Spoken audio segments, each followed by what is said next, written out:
Welcome to Stress Less Obsessed, the podcast.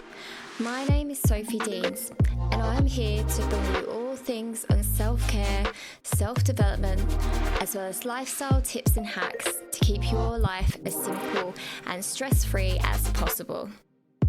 So let's make a start and join me on a journey of living a life with less stress.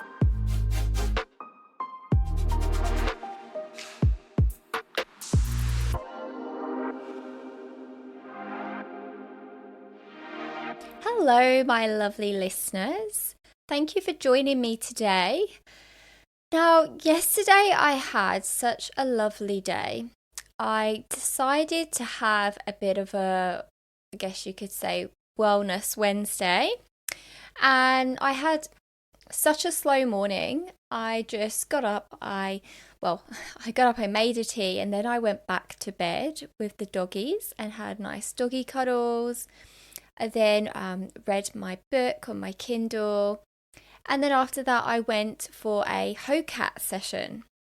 So if you haven't seen my Instagram, then this is like 35 minutes, and you sit in this big, I guess it's like a big chair that has infrared sauna, but it does this other, loads of other cool things as well. So it has ozone and microcurrents, and apparently it's really good for detoxing and for inflammation. So at the moment, I'm actually just going through like a process with a naturopath to try and get rid of my skin autoimmune condition. I think it's going well so far. I think I've noticed a little bit of a bit of improvement, which is good. But anyway, aside from that, it's also very relaxing. You know, saunas can be quite relaxing. And I really felt like I was doing something good for my mind and my body. So I did that. And afterwards, I had a nice walk back through the park. It was kind of on and off yesterday, really sunny and then really rainy. So while it was sunny, I just walked through the park, sat there for a couple of minutes, and then I did a bit of cooking when I got back as well. And that's something I enjoy experimenting with, mainly when I don't have to. So I just do it out of choice, not because, I've got to make dinner tonight. And then after that, I went to my evening aerial class, which I love. Again, if you follow me on Instagram, you will know this because I go a couple of times a week and I always kind of post something. And obviously that is incorporating yoga as well. So mind, body, and then I had a really chilled rest of the evening with the dogs and just had a real slow day. And this was so nice, just to take the whole day midweek to go at a slow pace and not aim to try and do anything on my to-do list, not try and get anything done, but just basically say, okay, Wednesday, I'm not aiming to do anything apart from these couple of things that I'm doing for myself because they make me feel good. And so it made me want to talk about this on the episode today, and how a lot of people, maybe including yourself, I don't know, but a lot of people just don't make the time for like whole days like this or breaks like this, where you can literally take a whole day for yourself and just go at your own pace. So today I'm just going to be going over 7 reasons why I think you should make time for yourself. And this could be taking sick days, potentially, if you've been accumulating sick days or personal leave days as an employee. But, it could also just mean making space for a day break, especially if you work for yourself or you're a stay-at-home mum and you're not employed at all. And then I want to talk about how you can try to implement this. If you're sat there thinking that is not possible for me at all, then hold tight. We'll chat through. And then I'd like to talk about what to do on this day. What are you going to do to fully recharge? And last of all, not least, but I especially feel it's most important actually, is I want to talk about guilt. A lot of people, a lot of us feel guilt when we don't do anything, if we are taking time for ourselves to rest. A lot of us feel like we should be doing things and doing stuff for other people. So I would love to touch on that, especially. So hold on to the end, because I feel like that's the most important part of the episode. But let's start at the top. 7 reasons why I think it's important to prioritize a day of rest. Now, number 1 is physical health. It's always going to be based around health. These episodes are all about our health and well-being, but let's start with physical health first. And rest breaks allow our bodies to recover.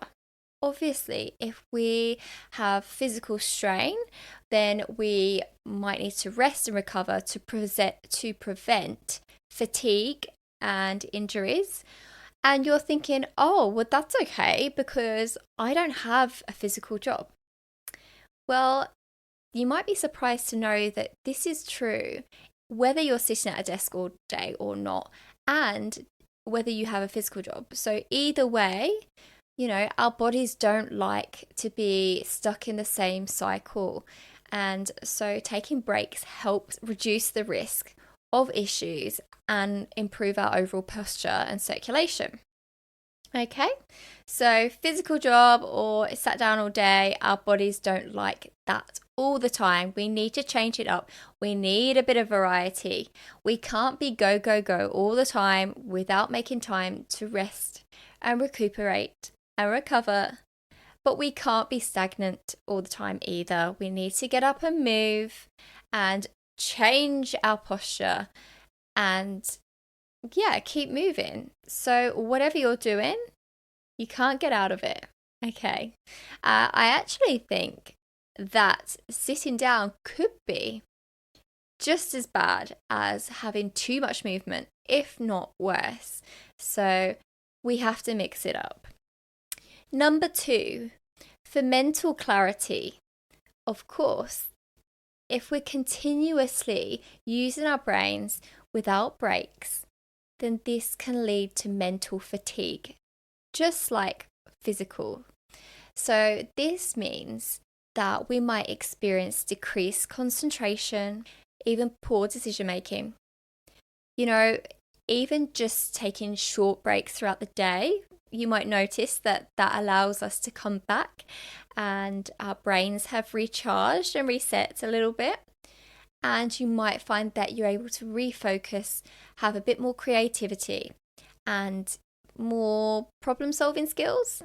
So just imagine if you take a whole day to do that and reset, what the benefits would be like. You come back a bit more refreshed. Okay, next, number 3. And this is what Stress Less Obsessed is all about. We're all about stress reduction. Surprise, surprise. And so prioritizing a day of rest could help with chronic stress because this can have real detrimental effects on both our physical and mental health, as mentioned previously. And stress is not only felt mentally, okay, but it's held within the body too. And even chemically in the body, it's raised cortisol levels, right? Stress is cortisol, high cortisol, and that can affect the balance of our other hormones.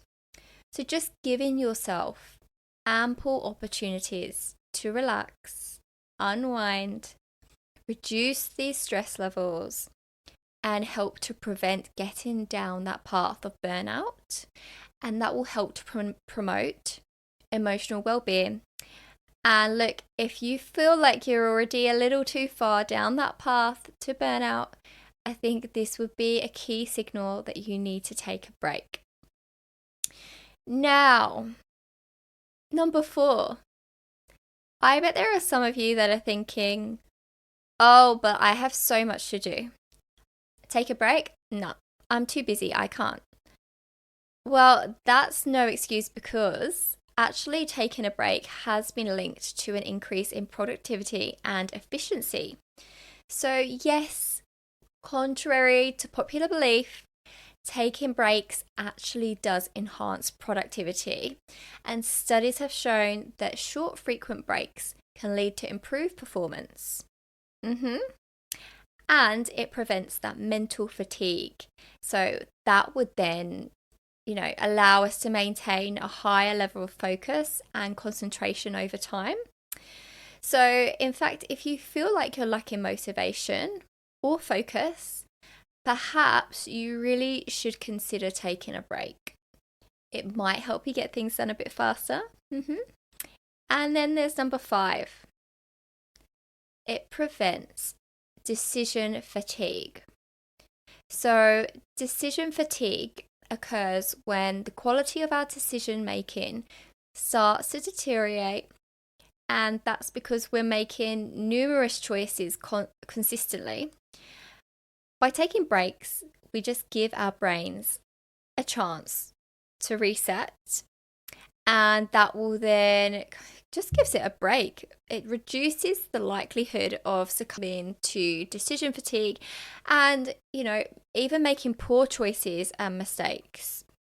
And no one likes to make a mistake, because I feel like that just stresses us out even more. So we want to make sure we take that break before that happens. Now, number 6 is something I relate to hugely, and that is how rest breaks can provide a fertile ground for creativity and innovation to flourish. And so many times I have gone for a float. That's the flotation tanks, if you're not aware, the sensory deprivation tanks. Or I've taken myself away from my desk and I've gone for a walk in the park to think about something other than what I was doing. And I've experienced great ideas that just come to me out of the blue. I'm not even thinking about them, and it's like, bam.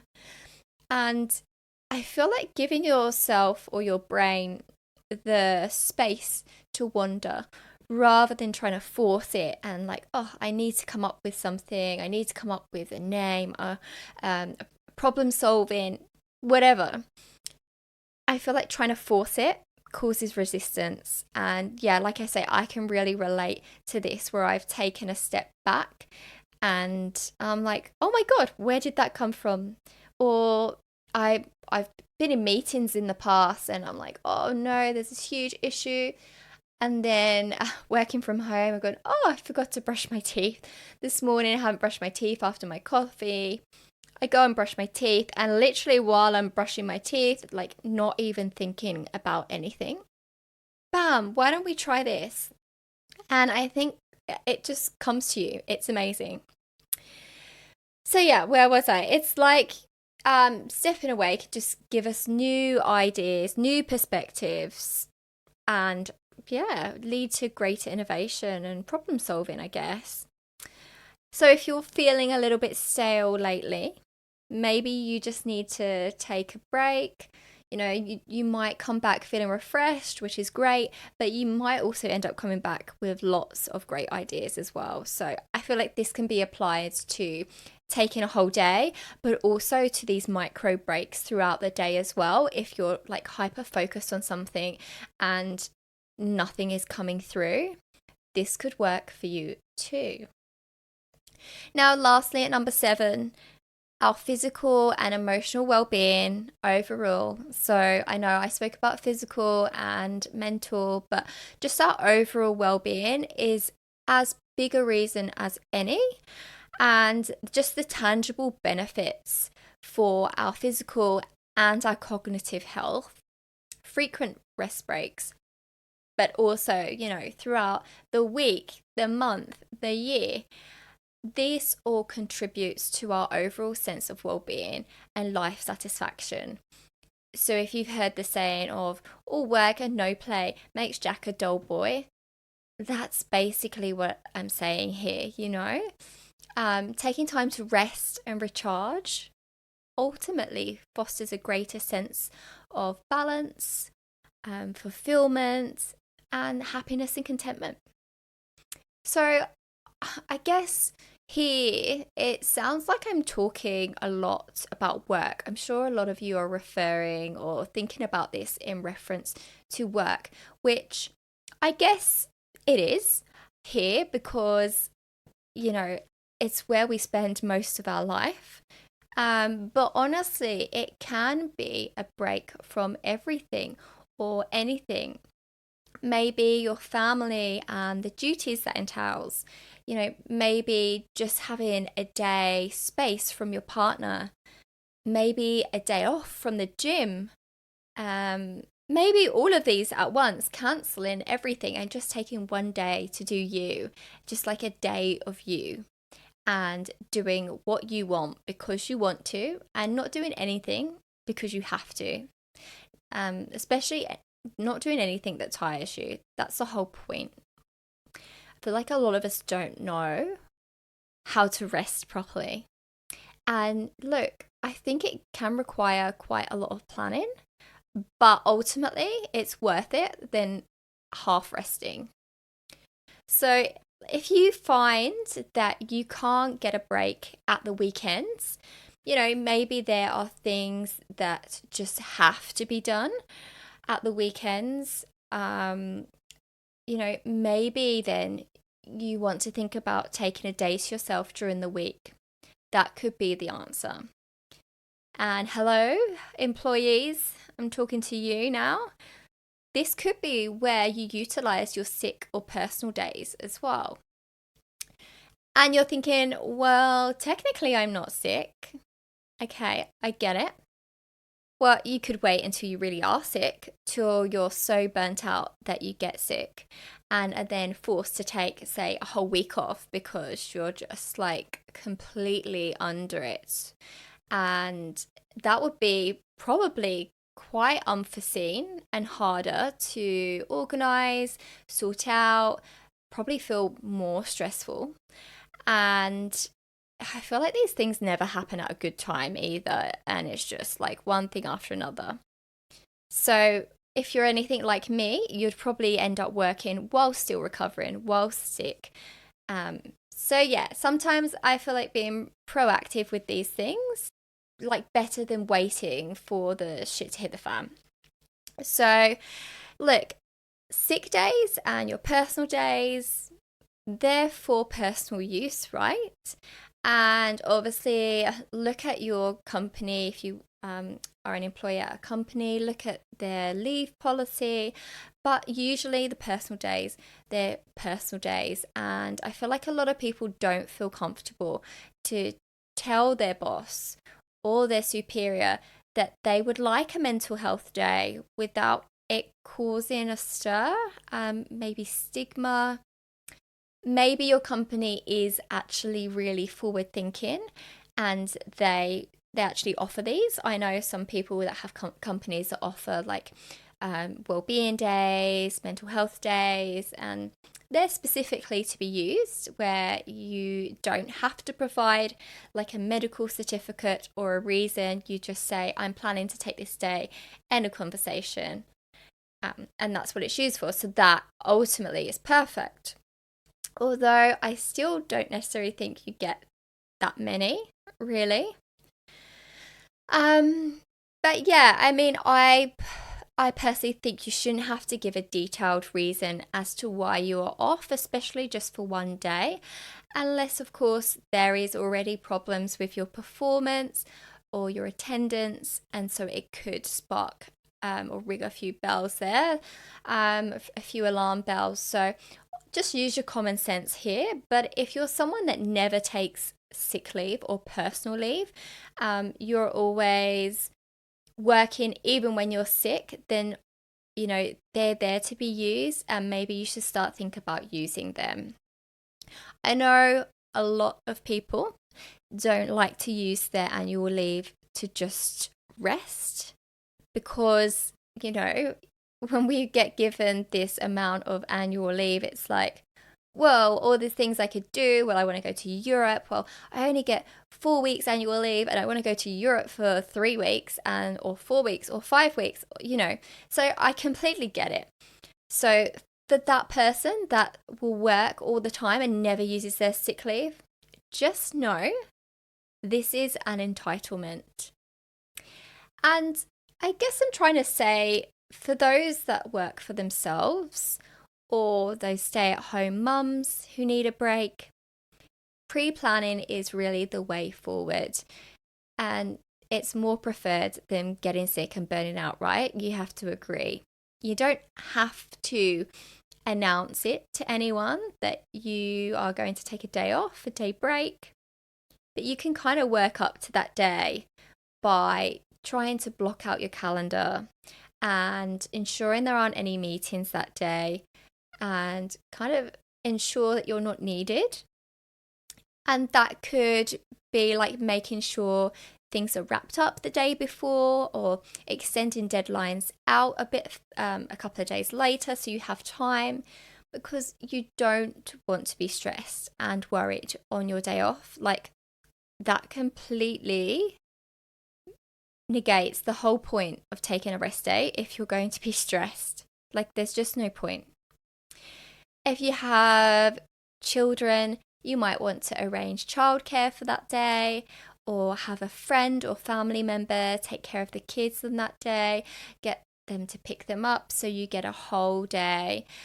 Maybe, just planning ahead so that nothing pops up, because I always find that when you plan something like this, something always comes up, and I feel like our brain, it tries to come up with any excuse to go, oh, don't worry about it. It's just easier to just carry on, right? It's easier to just carry on.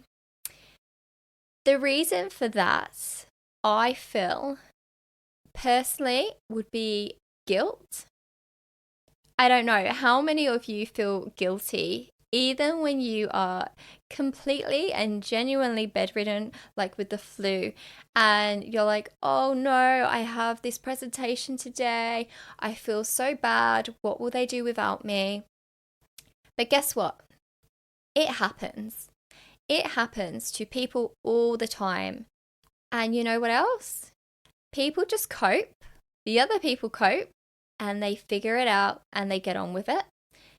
And if they don't, then they realize, oh my gosh, we should probably come up with a plan in case people are sick in the future. Okay? Because we've all been there. I feel like we've all been there where we're the ones that have had to jump in to help because someone's not well and hold the show together. And it's just what happens in life. Okay, and I'm not saying that you just dump people in it because you just want to have a day off. Like, that would be completely irresponsible, and not cool at all. But, that's why I'm saying plan ahead. Obviously, don't take off the day where you have a presentation or when people need you, but pre-plan, because obviously you might not have a fever necessarily, but that doesn't mean you don't need to rest. And if something little comes up, maybe you can work around it. Maybe you can ask for support. Maybe you can push your rest day to a different day, as long as you don't, completely push it out so that it never happens. But just know that you made that choice, that you need rest and you would like to take a day of rest. And if something small comes up, you just figure it out. It can be figured out. It's not the end of the world. I think, being guilty while you're having a day off, a day of rest, a day of you, it would really get away. Like, it really would defeat the object of it. You don't want to take a day off and then come back more stressed. And if you're thinking, oh my God, I can't take a day off, work is so busy, I'd come back with just even more to do. Well, you, my friend, sound like you are the person who needs the break the most. Because if work is really that busy for you that you can't even take your entitlement of a day off just to relax or reset, that's a little bit of a problem. And you probably need to be speaking to somebody who is able to offer you some support and allow you to take these hours that you're entitled to and allow you to be able to have a good work-life balance. And it might be as simple as, I can't take the whole day because I'm needed at, a certain point. Maybe taking off a morning here and then the morning the next day so that you do get 2 solid, good amounts of time to break and rest. Because, like I say, you don't want to be coming back and being even more stressed where the work has piled up. You'd just be burning out. And like I say, you don't want to be stressed on your day of rest, your day of you, worrying about all the work that you're going to have to come back to the next day, or having to actually work those hours that you've taken and say working late another day. So you end up working like just twice as long another day. Okay. All right. The other thing I wanted to say is just imagine if you did get sick for like a week or more. It happens to people. I hope it doesn't happen to you. But basically, businesses should have plans in place to cope, to figure it out. And, hopefully as a family as well, you'd have a backup plan should that happen.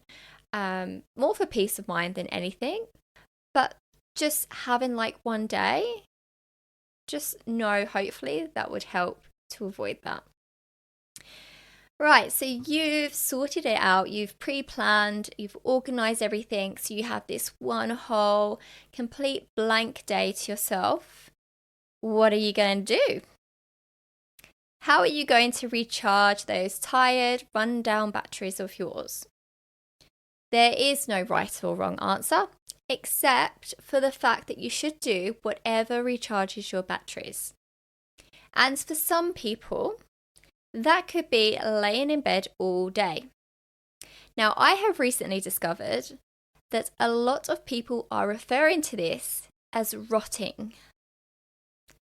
Yes, rotting. Now, I'm not sure how I feel about that, to be honest. It kind of grosses me out. I don't like to be referred to as rotting. I'm not sure why. Maybe it's just me. I think it's probably because I don't want to be referred to as rotting, and probably as a highly sensitive person and an introvert, a day all to myself would definitely involve some amount of rotting. Ugh. Anyway, I know people who would be so bored by that. By 9 a.m, they would be bored to tears and probably log back onto work. And so a recharge day for that kind of person could look like, maybe not laying in at all, maybe just an hour laying, getting up, going for a walk, going to a favourite, or maybe trying a new coffee shop, maybe having brunch somewhere, maybe going to the gym or Pilates or a yoga class. It could be things that you don't normally get to do as well, right? So it could be things that, I've always wanted to do this, but I'm too busy. So for me personally, I still like to plan my days, my rest days out, even though like I don't really have to do anything. It's more probably because I could be so comfortable rotting that I would just let the whole day slip by. And so maybe I've got to read that book I said I wanted to start, or I pre-booked a massage that I've been wanting to have. Basically, so I don't feel like I've wasted the day. And just being a little bit more organized so I don't feel like, I wish I did that on my rest day. So have a think and see what feels good for you. So you feel refreshed, so you feel refueled and rejuvenated. So your life is more fulfilled and you're not running around like a headless chicken aimlessly. So for me, I would personally avoid running any errands and, doing things like washing, things like that. And I would plan to do that the day before. So I don't feel like I have anything kind of hanging over my head. I'm not pulled in any other direction apart from just being for a change. So yeah, but moving on, I wanted to talk about guilt. And to be honest with you, I think having a little plan of what you want to do, and that could really be just rotting in bed on the couch all day, really, honestly. But having a little plan, just knowing what you want to do, will give you something to look forward to for a start. And even that is a spark of joy, just being like, I know I don't have to do anything tomorrow. And it will help to avoid the guilt seeping in, and it will help to stop you talking yourself out of it. Okay? And look, where does guilt for resting even come from? Oh my God. Where does this come from? I have some ideas, but ultimately, I don't think there's a definitive answer. I mean, rest is an essential part of our well-being. We don't just rest when we sleep, right? I personally think a lot of it has come from like cultural and societal expectations. Many cultures and societies, they really place a high value on productivity and work ethic. And I think as a result, we might internalize this belief that taking time off is actually lazy or indulgent. And I don't know, maybe these feelings lead to guilt when we decide that we are prioritizing rest over work. Look, I do feel like this is changing as we move forward and time goes on, that we're not all in the hustle culture, where it's cool to be working 12-hour days and, that's the only sign of success. No, deteriorating health is not cool, guys.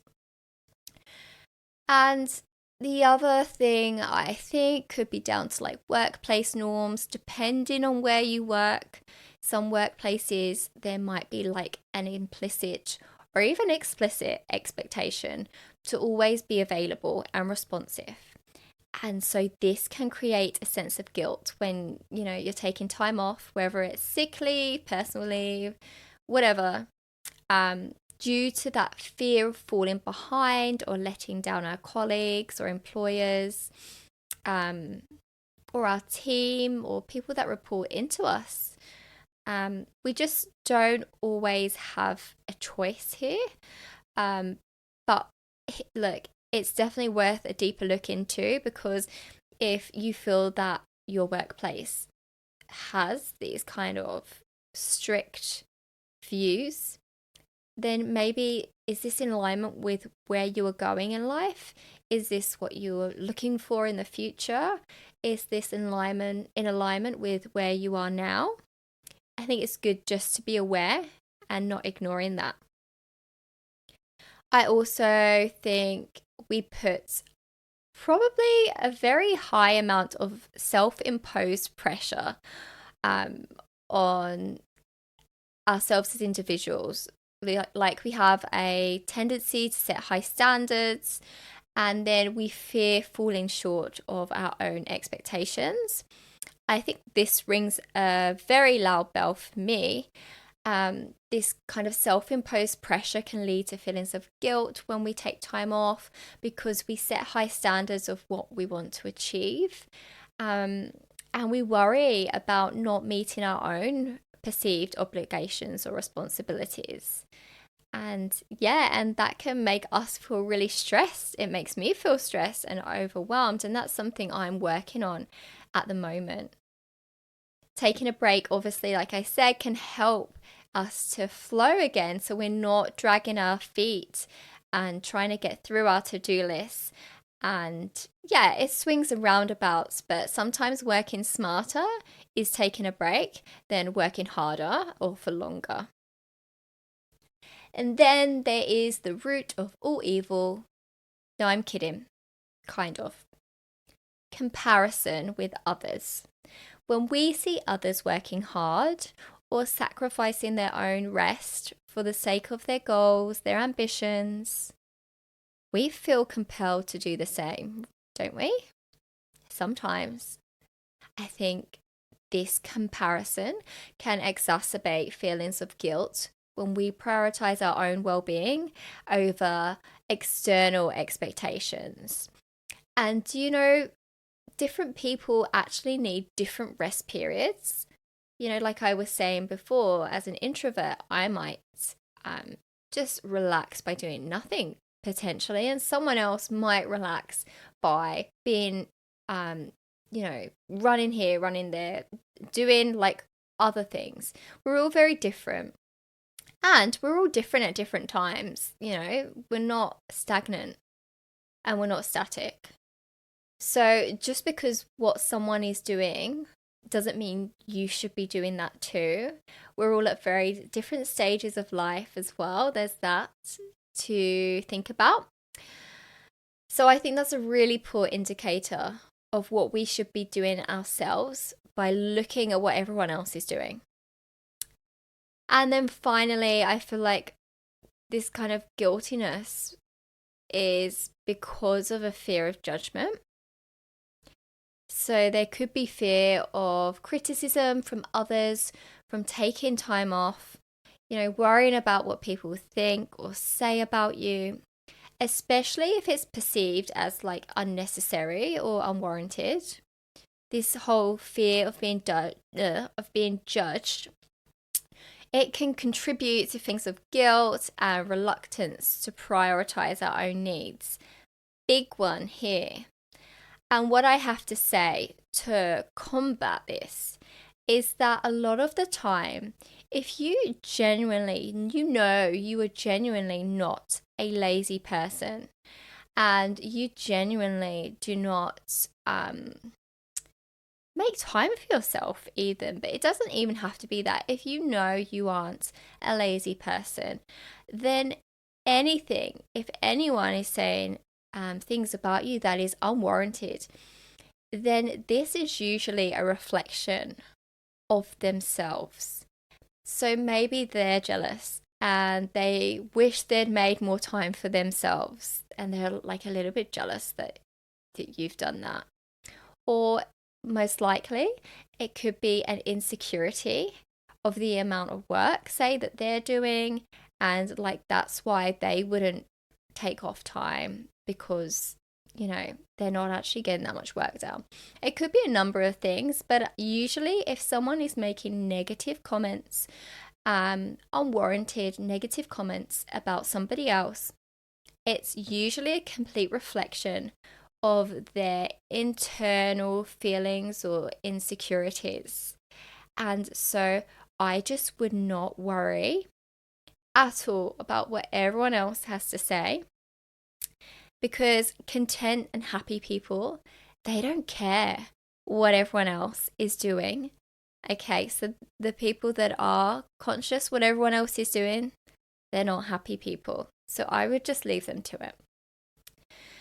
And look, to try and overcome any guilt, I would really suggest, as a tip, if you are taking a break specifically from work, to stay off all devices as much as possible, of course. If you have a work phone and you switch it off, but somebody contacts you on your personal line, like because it's an emergency, obviously there's nothing you can do about that. But like, don't go halfway throughout the day spying to make sure everyone's coping without you.